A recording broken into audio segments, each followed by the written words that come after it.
श्री राधा कृष्णाय नमो नमः। सर्वप्रथम मैं भगवान श्री राधा कृष्ण के श्री चरण कमलों की वंदना करता हूँ।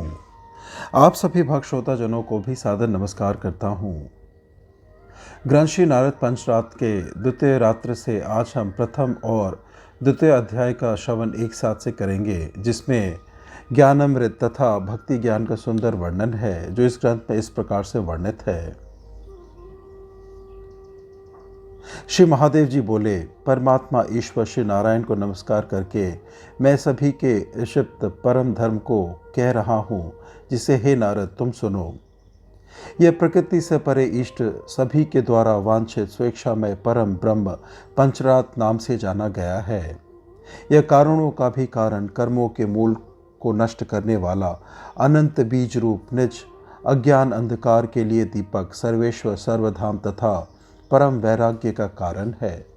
परम परमानंद, माया बंधनों का विनाशक, निर्लिप्त निर्गुण, वेदों का सार, गोपनीय, कर्मियों तथा कर्मों का निरंतर अत्यंत निर्मल साक्षी रूप, ब्रह्मेश शेष प्रमुख देवों से वंदनीय, प्रशंसित, वेद ज्ञान से अगोचर, योगियों का प्राणों से प्रिय, सर्वाधार, सर्वाध्य, सर्व संदेह भंजक, सर्वाभिष्टप्रद, सबके लिए अत्यंत दुर्लभ, सबके लिए दुरार्थ, भक्ति साध्य, मुक्तिदाता, मंगल कारक, मंगलाह, सर्व विघ्न विनाशक, पवित्र, तीर्थपूत, मंगलों का मंगल, श्रेष्ठ, स्वयं प्रद प्रदायक, हरि भक्ति तथा हरिदास प्रद, पाघ पुण्यप्रद, शुद्ध पापरूपी काष्ठ को जलाने के लिए अग्नि स्वरूप, सर्वात्तर बीज, सर्वोत्तारों का वर्णन करने वाला, श्रुतिज्ञ, श्रुति दुर्बोध, सबके लिए श्रुति सुंदर, प्रसाददायक, आशुतोष और प्रसाद गुण संयुक्त है। हे ब्रह्मन,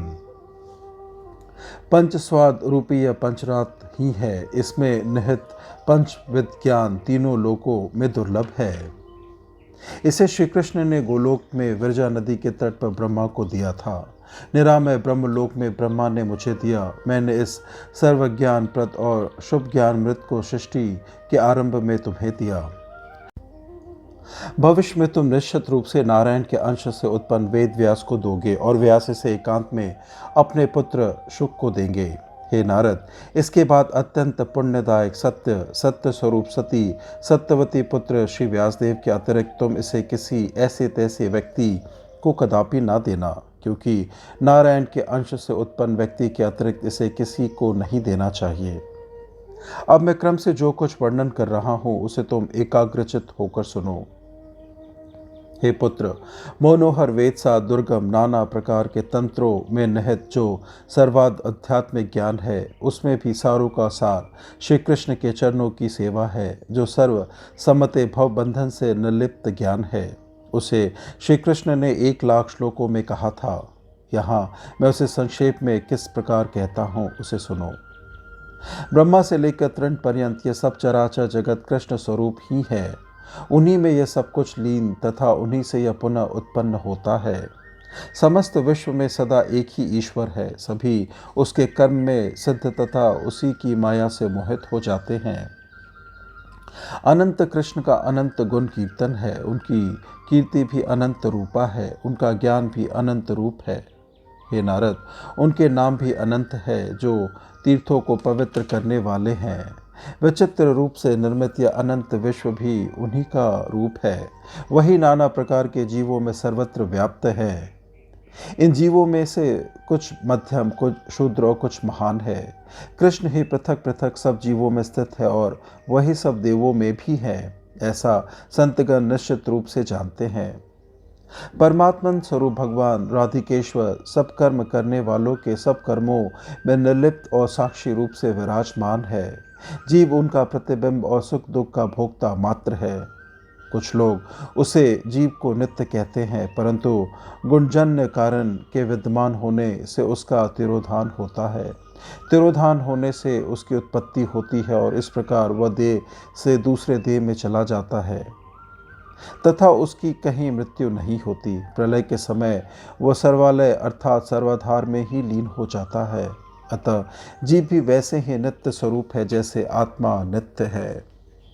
कुछ लोग कहते हैं कि जीव सदा अनित्य है, किंतु यह मिथ्या है। सभी कृत्रिम वस्तुएं भी उसी प्रकार उन भगवान श्री कृष्ण में विलीन हो जाती है, जिस प्रकार सूर्य का प्रतिबिंब केवल सूर्य में ही विलीन हो जाता है।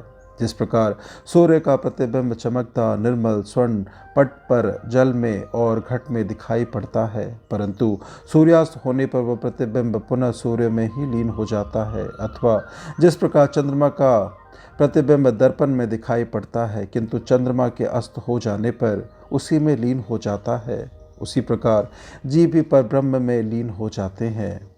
इसलिए परब्रह्म में के नित्य होने से जीव भी नित्य है। सर्वांतरामा भगवान ही सब जीवों में प्रत्यक्ष होते हैं।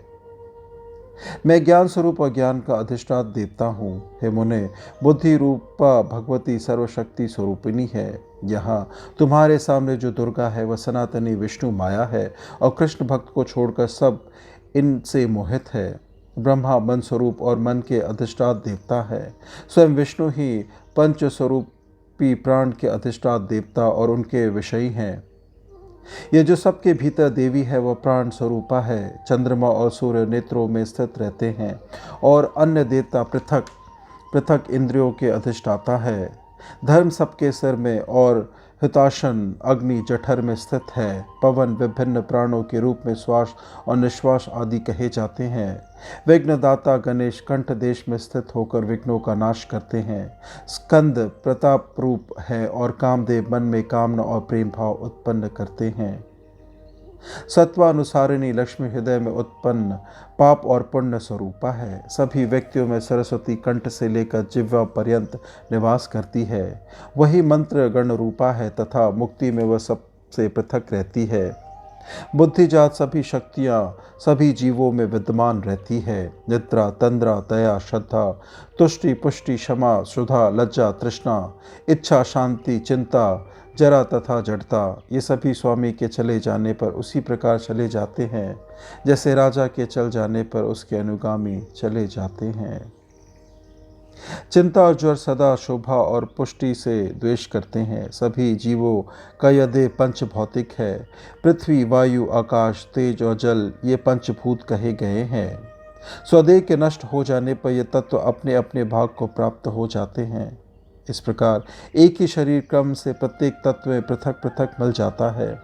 मृतक के बंधवजन संकेत पूर्वक उसके नाम को स्मरण करते हुए माया से विमोहित होकर निरंतर रोते रहते हैं। इसलिए संत जन श्री कृष्ण के उस चरणाम्बुज काहे नित्य सेवन करते हैं जो सत्य, अभयप्रद तथा जन्म मृत्यु जरा का हरण करने वाला है। हे मुनि, प्रभात कालीन स्वप्न के समान यह विश्व अनित्य और कृत्रिम है। अतः ब्रह्मा और पद्मा द्वारा अच्युत हरि के पद पंख का आनंद पूर्वक भजन करो। यह मैंने पंच विज्ञान का प्रथम ज्ञान बता दिया। अब सारभूत द्वितीय ज्ञान को सुनो जो कृष्ण भक्ति प्रद है। श्री महादेव जी बोले, पांचों प्रकार के ज्ञानों में हरि भक्ति को देने वाला ज्ञान ही वास्तविक ज्ञान है। सज्जनों तथा विद्वानों का इष्ट परम मुक्ति है, लेकिन यह कृष्ण भक्ति की 16वीं कला के बराबर भी नहीं हो सकती। श्री कृष्ण के भक्त के संग से नैष्ठिकी की भक्ति होती है, जो बिना निमित्त के हरिदास प्रदा शुभ और सुख प्रदा भक्ति है। वही अनिमित्ता भक्ति कहलाती है। जैसे वृक्षों और लताओं के कोमल अंकुर मेघ की वर्षा से बढ़ते हैं तथा सूर्य की किरणों में सूख जाते हैं, वैसे ही भक्तों से वार्तालाप करने से भक्ति रूपी वृक्ष का नूतन अंकुर बढ़ता है और भक्त के साथ अलाप मात्र से वह सूख जाता है। इसलिए पंडित सदा भक्तों के साथ अलाप करता है। अभक्त के संसर्ग से वह उसी प्रकार दूर चला जाता है जैसे मनुष्य सर्प से दूर भाग जाता है। अलाप, शरीर स्पर्श, शयन तथा सभोजन से मनुष्य में वैसे ही पापों का संचारण होता है जैसे पानी से तेल के बिंदुओं का संचारण होता है। प्राणियों में संसर्ग से गुण या दोष होते हैं, इसलिए सज्जन लोग सदा सज्जनों का संसर्ग चाहते हैं। हे मुने, इस संसार में पदार्थों में भी संसर्ग दोष होते हैं।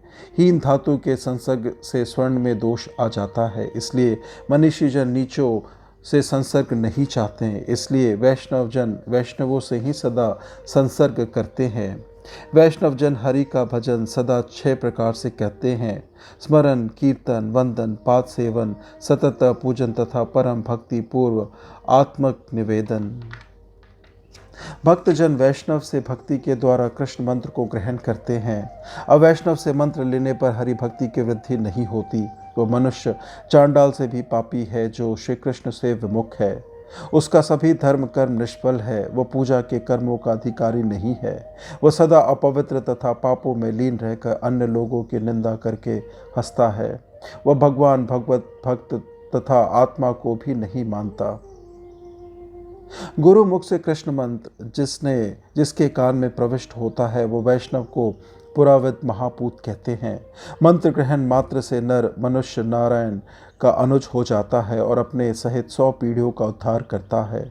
वह 100 माता महो भ्राता पुत्र माता भृत्य कलंत्र बंधु तथा शिष्य वर्गों का भी उद्धार करता है। जब मनुष्य नारायण क्षेत्र में वैष्णव से मंत्र ग्रहण करता है तो वह विष्णु होकर सहस्रों लोगों का अनायास ही उद्धार कर देता है। ये मुने, पूर्व काल में मैंने गोलोक में दुग्ध धवल जल वाली विरजा नदी के तट पर श्री कृष्ण से कृष्ण मंत्र लिया था। पुण्य वृंदावन में उसी मंत्र का जब मैंने 1 करोड़ जप कर लिया तब श्री कृष्ण की कृपा से मेरा वह मंत्र सिद्ध हो गया। हे मुने, सृष्टि के आदि में ब्रह्मा के बाल से उत्पन्न होकर मैंने परमेश्वर श्री कृष्ण से मृत्युंजय ज्ञान प्राप्त किया। अब मैं नित्य नूतन विग्रह सिद्ध मृत्युंजय हो गया हूँ। मेरे और श्रीहरि के निमेष मात्र में एक ब्रह्मा का पतन हो जाता है। पुनः हरि की ही भांति उनके पार्षदों की भी मृत्यु नहीं होती। जिस देह में वैष्णव किसी वैष्णव से मंत्र ग्रहण करता है उस पूर्व कर्माश्रित देह को छोड़कर वह पार्षद हो जाता है। हे नारद, पत्नी तथा 2 पुत्रों के साथ मैं अपने 5 मुखों से निरंतर उनके श्री कृष्ण के नाम गुण का कीर्तन करता रहता हूँ। मैं मेघाच्छन्न दिन को उतना दुर्दिन नहीं मानता जितना उस दिन को दुर्दिन मानता हूँ जिस दिन मैं श्री कृष्ण के कथामृत संबंधी संलाप से वंचित रह जाता हूँ। जो दिन कृष्ण के कथामृत के संलाप से वर्जित हो उस क्षण को मैं निष्फल मानता हूँ। उनके कीर्तन में व्यतीत होने वाले मनुष्य की आयु के क्षण अत्यंत हर्षकर और मंगलकारक होते हैं। कृष्ण का कीर्तन करने वालों के पास से पाप उसी प्रकार दूर भाग जाते हैं जिस प्रकार वैन्य गरुड़ से सर्प दूर भाग जाते हैं। पहले ब्रह्मा जी ने उन्हीं से श्री कृष्ण से उनका मंत्र प्राप्त किया। फिर विष्णु के नाभि कमल पर बैठकर उसका 1 करोड़ जप किया। तब निर्मल ज्ञान का उन्होंने प्रवचन किया जो सृष्टि का कारण हुआ। उसी के प्रभाव से उन्होंने अणिमादि सिद्धियों प्राप्त की और नाना प्रकार की सृष्टि करके वह विधाता हो गए। श्री कृष्ण ने उन्हें वर दिया कि तुम मेरे समान हो जाओ। पूर्व समय में शेष भी उन्हीं की कला से कश्यप के पुत्र हुए थे। शेष ने उन्हीं से मंत्र भी प्राप्त किया और उसका 1 करोड़ जप करके सिद्ध और सहस्त्र शीर्ष हो गए। ये मुने, उन्हीं सर्प के शीर्षों में एक स्थान पर वह विश्व सरसों के दाने के समान स्थित है। पूर्व समय में उन्हीं की एक कला से स्वयं कूर्म भी अयुनज उत्पन्न हुए। अनंत उसकी पीठ पर उसी प्रकार स्थित है जैसे हाथी की पीठ पर मच्छर। वायु के आधार पर कूर्म स्थित है और जल के आधार पर वायु स्थित है। महाविष्णु के प्रत्येक रोम कूप में महत जल का उद्भव हुआ है। महाविष्णु का आधार जल है, अतः यह जल सबका आधार है। यह जल शून्याश्रित अर्थात निराधार है और इस निराधार जल पर श्रीहरि की कला से उत्पन्न महाविष्णु शयन करते हैं। महत जल और महावायु भी श्रीहरि की कला से उत्पन्न हुए हैं। पूर्व समय में राधा के गर्भ से एक सुवर्ण डिंब उत्पन्न हुआ और उस डिंब से वायु उत्पन्न हुआ। सहसा गोलोक से प्रेरित वह डिंब 2 भागों में विभक्त होकर इस महानव में गिरकर डूब गया। जिस प्रकार राजा पलंग पर शयन करता है उसी प्रकार वह बालक महाविष्णु जल पर शयन करता है। हे नारद, उसके रोमकूपों में असंख्य ब्रह्मांड उत्पन्न हुए और सब पृथक पृथक जल राशियों से व्याप्त है। प्रत्येक जल राशि पर पृथक वायु है, प्रत्येक वायु पर पृथक पृथक कूर्म है और प्रत्येक कूर्म की पीठ पर पृथक पृथक सहस्त्र शीर्ष शेष स्थित है। हे मुने, शेष के सहस्त्र मस्तकों के एक देश से सरसों के दाने के समान एक डिंब स्थित है। उसी डिंब के भीतर अनित्य और कृत्रिम ब्रह्मांड स्थित है। हे मुने, उसी डिंब के भीतर से ब्रह्मांड की अभिषिप्त सृष्टि हुई है तथा ऐसा विद्वान वेदों की सहायता से जानते हैं, किंतु मैंने उस सृष्टि को साक्षात देखा है। इसी प्रकार 7 पाताल अट्टालिका गृहों के समान क्रम से अलग अलग निर्मित है। ये अतल, वितल, सुतल, तलातल, रसातल, महातल और पाताल कहे गए हैं। हे मुने, वितल का निर्माण सुंदर, शुद्ध तथा स्वर्ण के समान किया गया है। उत्तम रत्नों से जटित उस ईश्वर की इच्छा अनुसार बनाया गया है। पाताल अस्तल है, वह काला, गंभीर तथा भयानक है। डिंब का आधार जल है, डिंब के नीचे शेष है। अतल के ऊपर जल है, जल के ऊपर वसुंधरा है।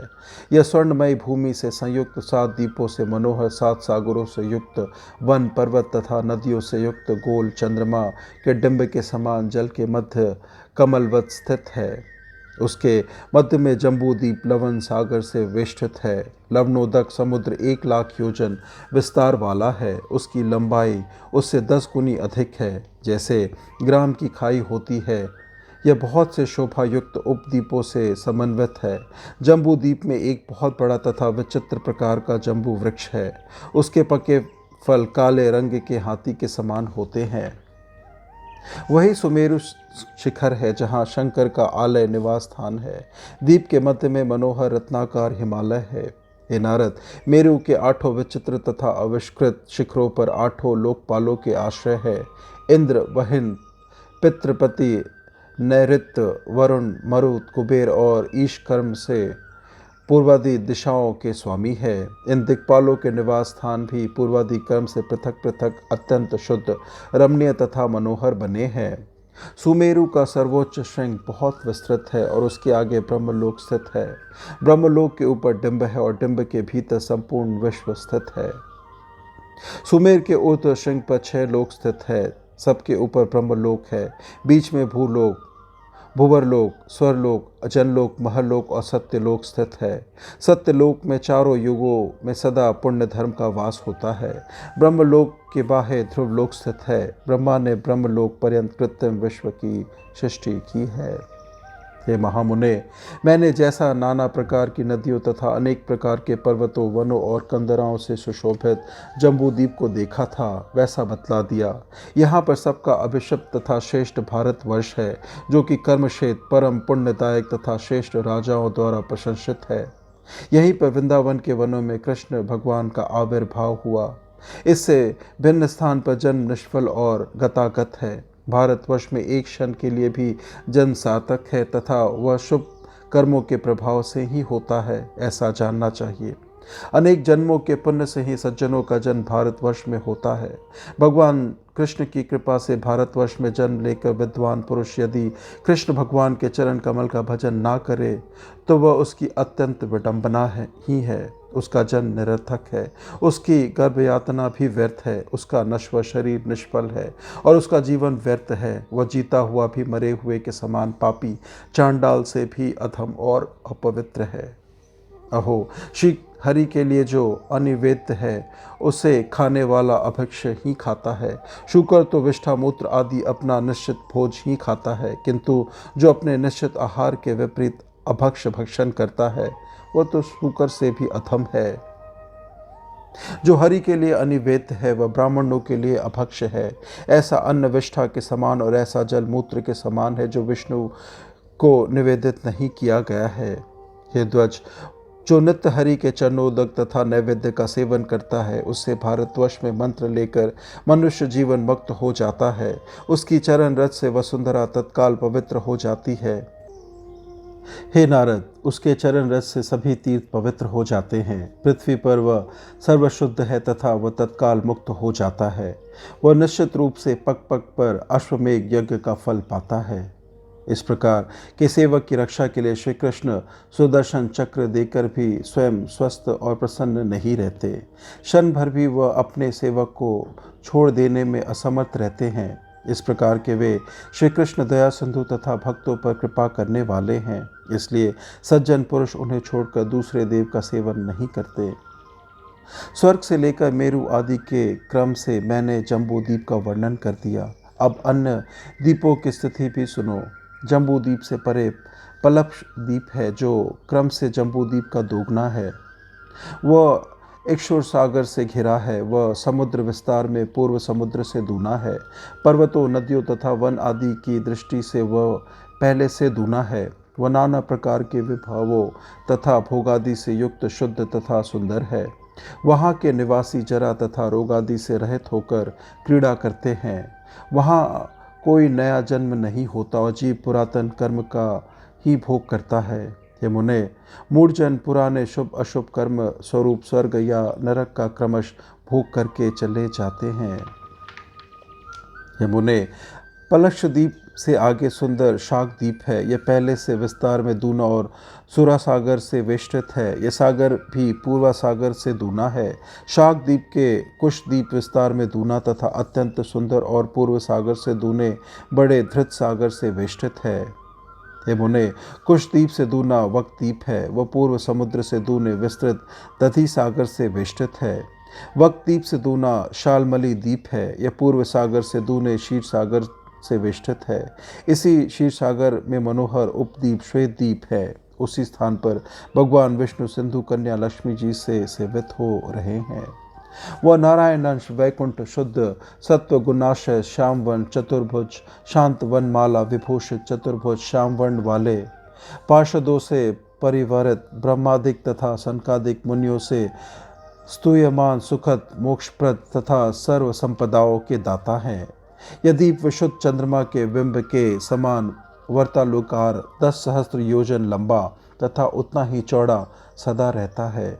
हरि की स्वेच्छा से अमूल्य रत्नों द्वारा इसका निर्माण हुआ है, जिसे देखकर विश्वकर्मा अपने आप को तुच्छ मानते हैं। वह दीप 1,00,000 कोटि पार्षदों के शिविरों से घिरा है।